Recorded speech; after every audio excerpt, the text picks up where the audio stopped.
I always had some fucking wiggle room. Every time I would fuck up, there was always some wiggle. There was always a Brad Pitt on the phone. There was always some like, you know, Sundance some award. Next project. There was always Alma. There was always another. There was always wiggle room to get back into ego. And this time there wasn't no wiggle room. That's why I attribute this woman with saving my life, because she destroyed any route towards that wiggle. That's real. It is real. Rock fucking bottom. Rock bottom. Bottom isn't when you experience the worst moment of your life. Definitely bottom not. is when you change. Right. It's when you actually, it's when you touch it, when you smell it, when it's right on your face, Yeah, and you feel it. and It's not about severity of what the thing is. It's about it's about what you do with it once it happens. So like, once it happened, I mean, when it landed, I forgot how to breathe. You know, because the email, the subtext of the email was, your hustle's over. You know, and I forgot how to breathe. And the next thing I did after 2 minutes of sitting there, staring at a computer screen, was I went and loaded up a gun and sat at my table and was gonna kill myself. I was out of here. I didn't know what to do anymore. Like, all my ideas had failed, and I sat there for 2 minutes thinking, where's the wiggle room? I'd already used What's my play? Yeah, what's the play? And there were no options. It was like, there was nowhere to go. It's not like I could go outside and get a Choco Taco and chill on the, you know, people driving down the street, rolling down the window like, fuck off and die, you know? This is where I was in the early days of this shit. So I didn't even want to leave my house. And I had a woman living in my house who wasn't my wife.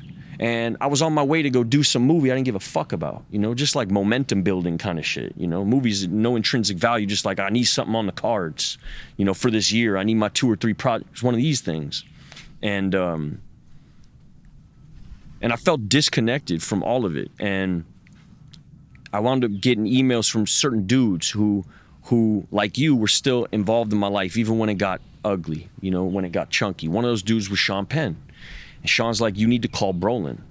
And I called Brolin, and he told me he was going to this meeting online. Now, the gun is loaded. Like, I haven't left my sitting position, you know? And I wound up signing on to this meeting, and I heard one of the dudes who was speaking that night say, if you're new and you just entered, you know, you don't have everything you want right now, but you got everything you need right now. Wow. Now. And he did that for like 2 minutes. And the first minute I'm thinking, you can't spend the whole rest of your share just snapping your fingers and saying now. Like, this shit is ludicrous. And I went into this judgment, which is what my alcoholism sounds like. It sounds like criticality. It sounds like judgment. And so I'm in my judgment, like, you better say, and a gun is right here. I'm like, you better say something that's really gonna get me the fuck out of where I'm at. And after 2 minutes, like, I felt like a giggle start to rise inside of me, and I felt something like presence.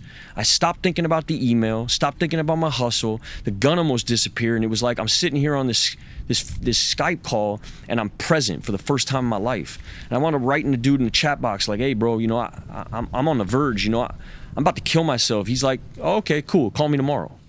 Just like throwaway. You know, and I needed that. I had been enabled for so long in my life that if it was going to be me walking into this program and having a bunch of dudes pat me on the back like, hey, man, welcome home. We're glad you're here. I'd have been out again, because then it would have been more wiggle room. But the guy that I wound up running into was not having it. And he said, hey, man, meet me on the beach tomorrow. And I wound up here at Tower 10, and he said, I need you to get on your knees. And I'm like, I'm not getting on my knees. He's like, cool, deuces. He started walking away. I'm thinking, oh, fuck. But it also reified this, like, you don't care. Like, you care, but not in that way. You know, you're not going to pat me on my back. And I said, okay. I was so willing at this point because I was in so much fucking pain. And he said, get on your knees. And I get on my knees. He gets on his knees with me. So right away, it's no longer like this power play. We're like collaborating in this. And he says, I need you to stop the waves. And I'm like, man, listen, this Dr. Quinn medicine woman version of this shit ain't gonna work with me. You know, like, I get how this goes. He's like, you're either gonna write what happens, or you're gonna do a bunch of shit that you don't believe in so that your life changes. Because your issue is that you need to rationalize everything. And you're out of options, son. Like, what? If not this, what? And he was right. And so I started saying, you know, stop waves. And he's like, louder, man. Stop waves. And he got up off of his knees and he started walking away. And I looked back and he's like, nah, keep going. And he's like, keep saying it again. I say, stop waves. He's like, louder, bro. They're all the way over there. You're all the way over here. Stop them waves, man. And now I'm yelling. And I'm having like an emotional it almost feels performative now. Now I'm like back in my bag, back to like the manipulating, hustling, like wiggle room finding. Watch this, boom. Let me, and then I'm crying and I'm stop waves. You know, I'm in the middle of like the greatest monologue of my life on this beach. You know, Stanley Kowalski and shit. Yeah, exactly. Yeah.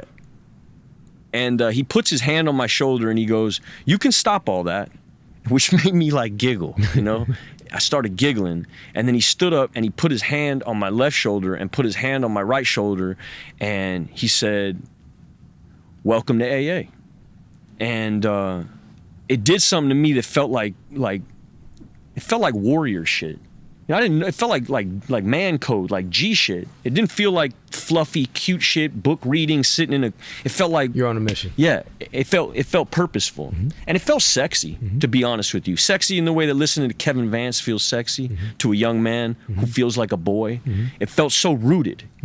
And it wasn't emotional, it wasn't performative, he wasn't trying to manipulate me, but it was kind of hokey and like the knights in shining armor kind of hokiness that like made me feel like a little kid again. And he said, "I need you to go home and clear out, like clear the decks." And I'm like, "Nah, man, like for me," and I don't know if you felt this way, but every woman was the one for me. There was never a two. If you liked me, you were the one.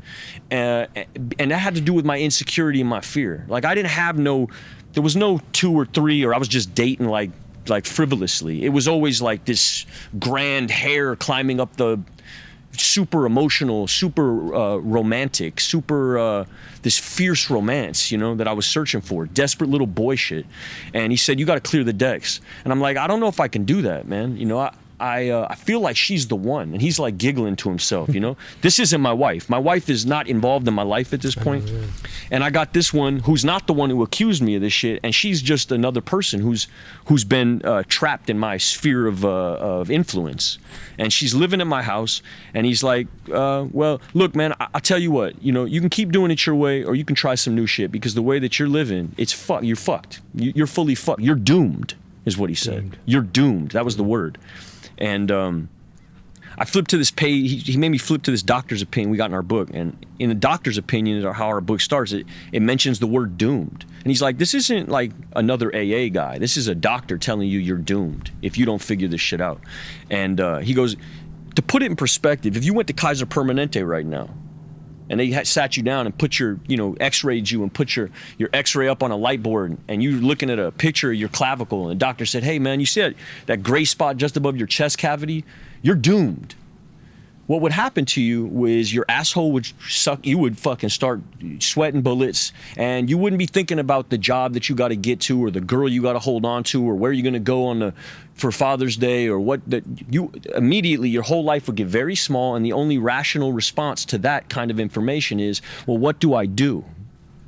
And if I told you to staple a dog's dick to your fucking chin and walk up and down the street picking a cigarette butts, you would do it. You wouldn't ask me why or whether you believe in it or nothing. You go look for a dog, you know? And so that made sense to me. He puts me in a car. He says, "I need you to listen to this Sandy Beach tape." Now, at this point in my life, like I'm like barely hanging on. And I'm using this woman like drugs. You know, every time I need validation, I'm with this woman, and she becomes what the mask of success that the job created for me, which kept me from like really looking at myself. She became that for me in the interim. And he's like, "You got to get rid of all of it. You know, there is no more work and no more romance for a year. You're going to have to give me a year." And I'm thinking like, I'm not going to be able to pull that off, you know?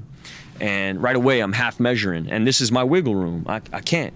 And he says, "I need you to download this tape, this Sandy Beach tape." Sandy Beach is a big speaker. And in this what was the speech? Yeah, the speech was, he's talking about this Chinese farmer. And this Chinese farmer and his son, they're picking radishes about the ground, and they don't own the land that they're farming off of, and they're barely subsisting. They're giving 70% to the landowner. They're living off of 30% of these radishes. Their whole financial legacy is tied up into this workhorse. And one day, and the son is really working the land because the man is too old. And one day the workhorse runs up off the hill. He just fucks off. He's up the hill. And the son runs into the house and he shakes his dad up and he says, "Dad, you're not gonna believe it. This is a travesty. We're gonna die out here. I can't get these radishes to grow unless I turn this land over, and I can't move that hoe without the horse, and the horse is gone. This is a nightmare." And the old man, nonplussed, looks at his son. He goes, I don't know what this is, son. I don't know if it is a nightmare. I can't call it.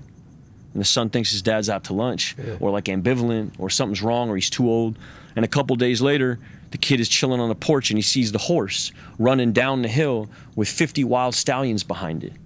And they run into the paddock and he locks the paddock and he runs inside and he hits the dad. He's like, man, this is, fuck radishes. Like, we're rich, you know, we're in the horse business. We're in the horse trading business now. This is a miracle, Dad. I'm gonna go tell everybody we're trading horses now. And the father looks at his son nonplussed again and says, I don't know what this is.